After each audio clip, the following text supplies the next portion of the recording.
Hello, and welcome to Trail Chats. I'm your host, Autumn King. Today, we are trekking and chatting with Edreece Arghandiwal, the Chief Marketing Officer and co-founder of Oakland Roots and Oakland Soul Soccer Club. Come along with us as we walk these beautiful trails and see a little bit of art in nature.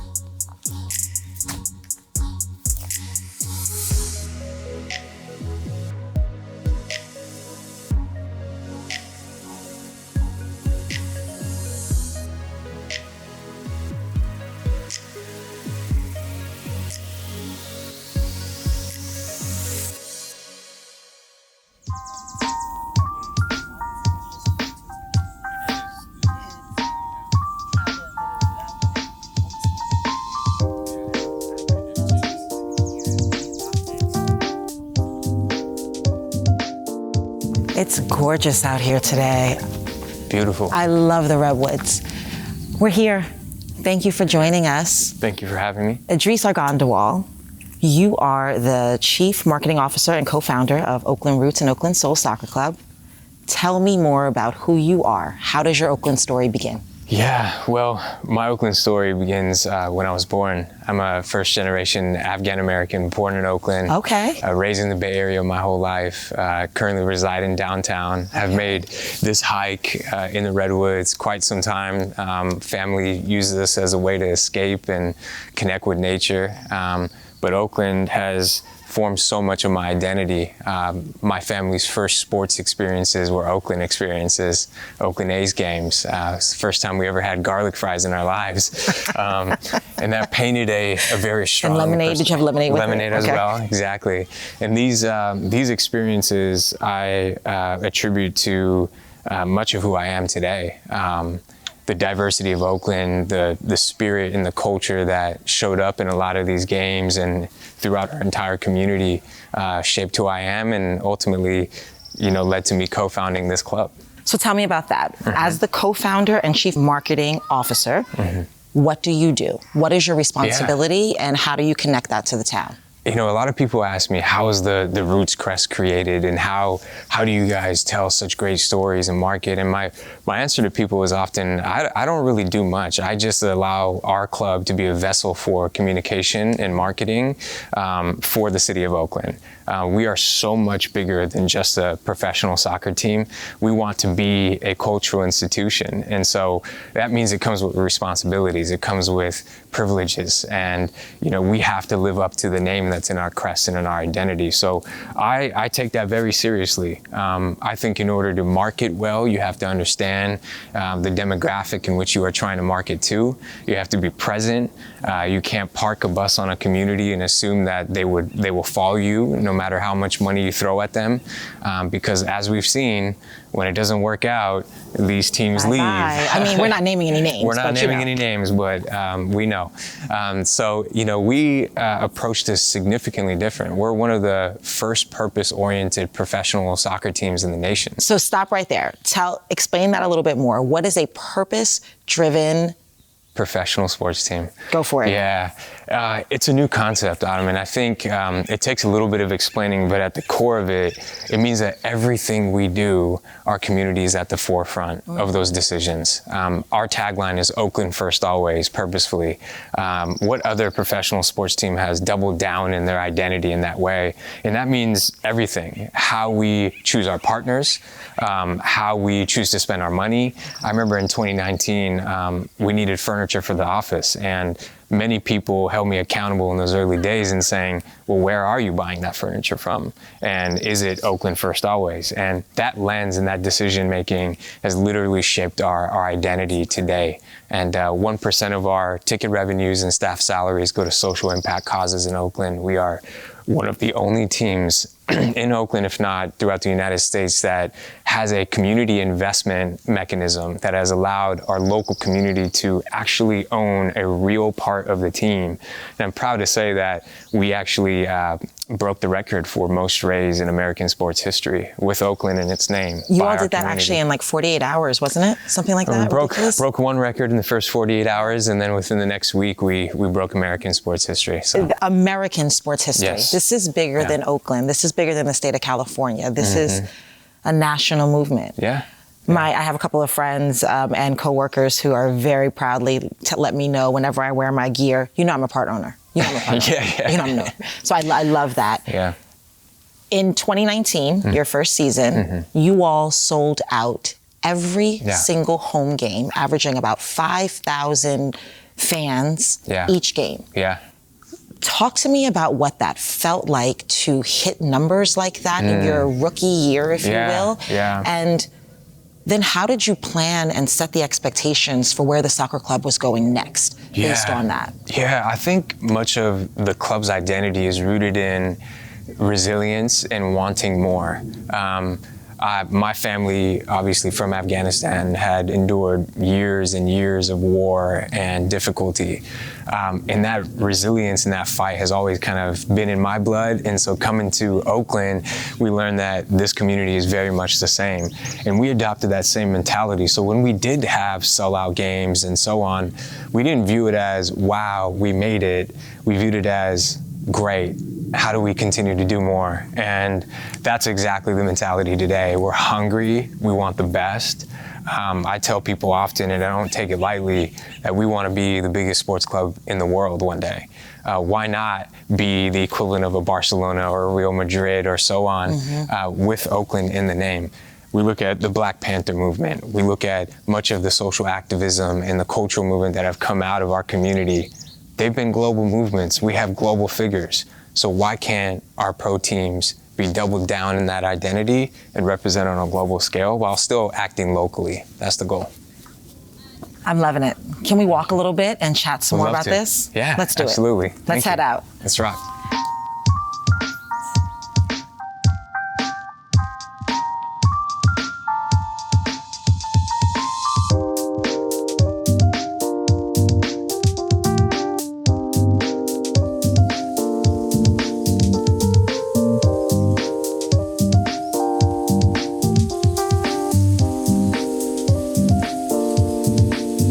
So we were chatting about you all making it, you all selling out every game, and I was asking how that feels and what does that do? What kind of pressure does that put on you?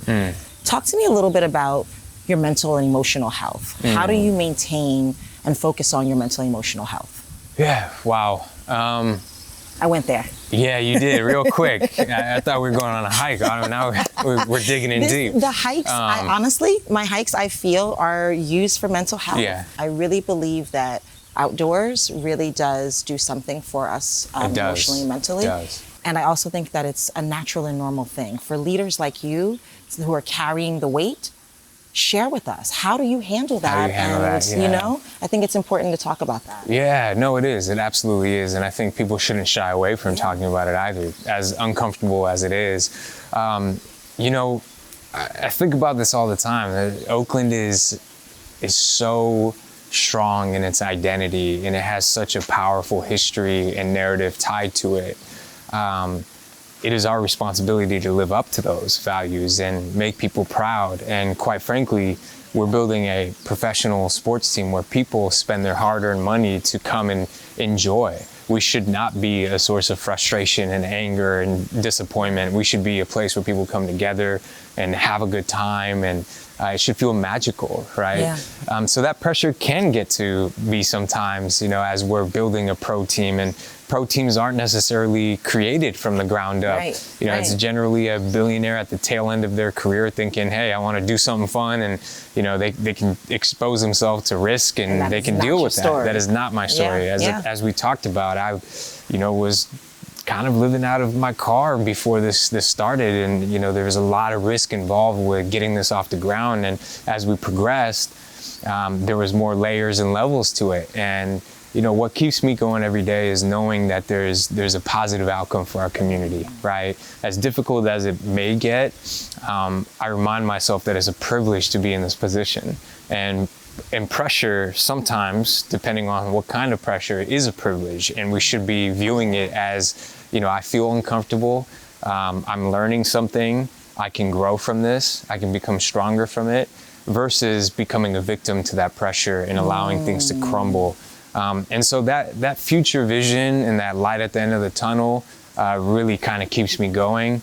And from a day-to-day perspective, it's really just putting positive energy out, you know. There's nothing that can beat that. You're a very positive person, and you feel it. It exudes it. And the team feels like a feel-good, positive team. Yeah, I'm no not doubt. just saying that. It's you feel the energy when you're at the games of joy. Yeah. It's just, I don't know any other. It's absolutely. a joy bomb. It's Yeah, a joy bomb. yeah. It's like you slap your hands and confetti comes flying Magic, out. right? Yes. Yeah. And that's kind of the Yeah. mosaic. It's It the is. light, it's the color, it's the vibe. Yeah. You are very intentional. I'm sure you as the head of marketing, but your organization is very intentional about who you connect with in Oakland, the entities, doubt. the individuals that you partner with. Yep. They share your values. They are aligned with you mostly, even if it's just around the love for the town. Sure. So talk to me a little bit about how you choose partners and how Yeah. you decide who you want to connect with as far as bringing the roots and soul together. Yeah, absolutely. Well, we can't accomplish anything on our own. Let's just start there, right? You put a person in isolation onto an island, they won't be able to do much. We rely on each Yeah. other. We're a species that rely on connectivity and the sharing of ideas. That's literally how we've progressed. It's how we can be on this trail and have a conversation and make something positive happen from it. So I pride our organization in being able to partner and knowing that we're not the best in certain areas, right? There's other organizations that are doing really well. Instead of allowing maybe envy, which is historically the methodology of people, to take over, you got to switch the frame of thinking and see it as an opportunity and a way to rise together. And so that's how we've approached every conversation, right? It's why we talk about the amazing cultural institutions that are in Oakland, whether it's the museum or the symphony or the zoo. These things are icons in our community and are associated with our identity. So how can Roots and Soul become that in a way that is collaborative and allows for everyone to rise with the momentum? The first team that launched was the Oakland Roots, which is the men's soccer club. And then shortly thereafter came the women's club, Oakland Soul. How did you get the gumption to start a women's team so closely behind starting the men's team? Yeah, well, the story was that we actually wanted to start a women's team first. That's right, because of your sister. Because of my sister. Right, right. Tell me more. Yeah, so my sister played professionally, and she retired from playing professional soccer and had to start over. And for me, that was a very big pain point. I couldn't quite understand, how does someone put their body on the line year after year after year and then end up having to start their life over. So those circumstances for me in America in this day and age, they did not equate. So we started thinking about, how do we build a women's team that really starts to change the narrative around how these things are built. And as we've seen, women's soccer in America is now being caught up with. The rest of the world is catching up. So we have some reinventing to do. There was no pathway at that time. But we're super stoked to be in the position now where Oakland Soul has now launched. You're rocking the kit. Last year was their first year, sold out games back to back to back. I know a lot of young ladies that were in those stands. Very, very proud to be there and see professional females out there on that field. In the East Bay, in Oakland, right? In one of the most diverse cities in the world, it's important that our women, our men, our people have a team that represents them and looks like them. That's the difference. Soccer has become too much of a suburban, corporatized sport, and it's important that we remember our urban communities, we stay connected to the streets, we have a team that looks like and feels like and all that with our community. So, that's the goal of Soul, and it's been an absolute joy to watch them play. Next year, the plan is that they'll elevate to professional Division I, playing at the Coliseum, and that will mark the first time in Oakland sports history that we'll have a women's team here in the town. So oh my goodness, I'm so excited for that. You were talking a little bit about the elitism, socioeconomics of soccer. It's interesting because soccer is the world sport. And quite frankly, throughout the world, it's the sport that can be played anywhere at any time by anyone on any economic level. So I very much, and I mean, all you need is something to crumble up into a ball, a rock, and make it happen. Yeah, exactly. The ingenuity, the raw talent. you all are bringing that back by being in the community. It's not just that people are coming to your games and watching professionals play, but you all do a great deal in the community to allow youth to be able to afford, because as you said, here in America, it's not football, it's soccer, and it's a little bit different. So we appreciate that a great deal. You were a soccer player. We talked about how you're maintaining your mental and emotional health. How do you maintain your physical health now? Because I can't imagine that you're still running around the field and running the soccer club.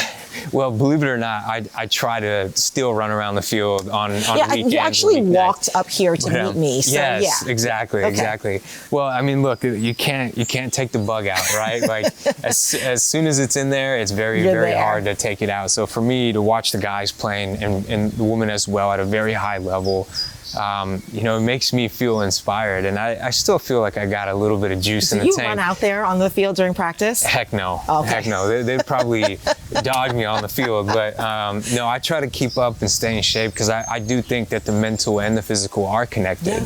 And playing the game also helps me connect with them. It makes me understand their circumstances and where they're coming from. And I never will. I've never played professional at that level. And so much comes with that. To be a professional athlete, the pressure, the regimen that comes with the structure, the diets, it's a very robust and difficult thing to do. And I hope we can also expose that story to more people as we continue to grow. All right, let's get our physical on. Shall we walk a little bit more? Let's do it. All right, ready. I think we can go down this way and then switch a little bit. Let's just figure out where the trail takes us. Let's do it. All right. I love that you're talking about how playing helps you to remember exactly. Still playing yourself helps to remember my roots and connect with them. All right, I will not keep you out much longer. If you can just put up with a few more of my questions. It's a heck of a hike. It's been a lot, and I appreciate you.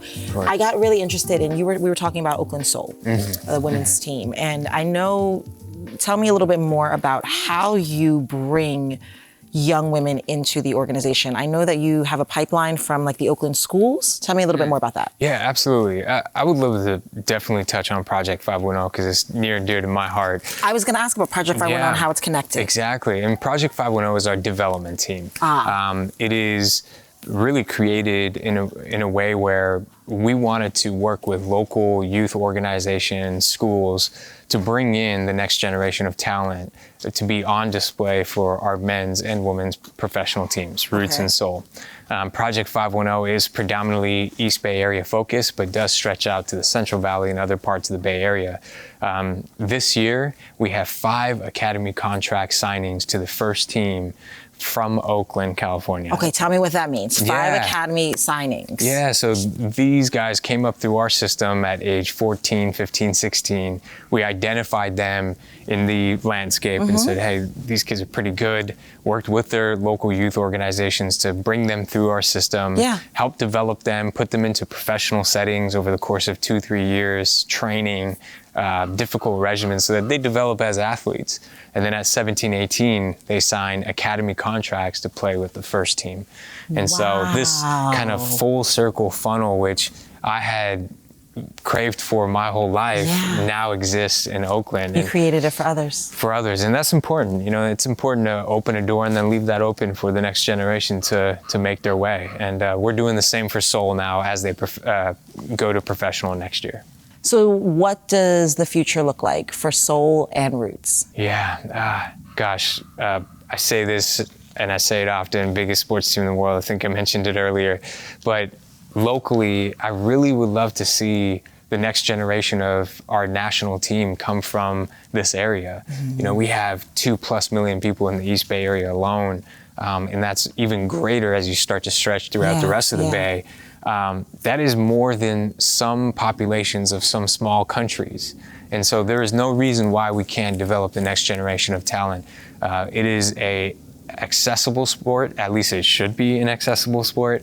It's equitable in a sense that anyone can play it, and we need to start developing the foundations to let people enter that pathway and create a new future for us. You say we need to. You are doing it. Thank you. You are doing we're trying. We're trying. You're our best. not trying. You are doing it.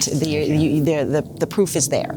We are seeing the fans at the games. We are seeing the youth rise up from age 14 and actually have a path and where they want to go. We see young females who are now able to say, I could be a professional player right here in my hometown, in my area. It means a great deal. Yeah. What does it mean to be rooted in Oakland? Well, that phrase has a lot of meaning. Gosh, it means a lot, especially for me, being from this area. I think it means that you respect the values of inclusivity. You understand the impact of diversity. You respect the arts and the cultures. The humanities are often what connect us in this world. Art, music, sport, they're the greatest unifier. Soccer is one of the most followed sports in the world, and more people follow it than religion combined, and that says something. I did not know that. Yeah. More people follow football than religion combined. Wow. And so when you think about that impact, it's a tremendous unifier. And if you just respect that and you respect others around you, I think that's what it means to be rooted in Oakland. Famously, I remember someone saying this early on in our process, but they mentioned to me that coming to Oakland means you get to be whoever you want, as long as you respect the others around you. And that has a lot of meaning. And I think that's what it means to be rooted. Edreece Arghandiwal, I have thoroughly enjoyed hiking, chatting, walking these trails with you. I really appreciate all that you do for Oakland. Thank you. You are a leader amongst all of these great people here in Oakland, bringing us together around something that we can cheer for, be joyful about. Thank you for all that you and your team do with Oakland Roots and Oakland Soul. And thanks for chatting with us and telling us more about your journey. Of course. I wouldn't be here without the people before me that laid the foundation and that continue to help me, maneuver through the difficult things that we're going to go through. But it's just the beginning, and I appreciate the support, and thanks for having me. It's been wonderful. I think I've had you out long enough. Shall we head on back? Let's do it. Let's do it.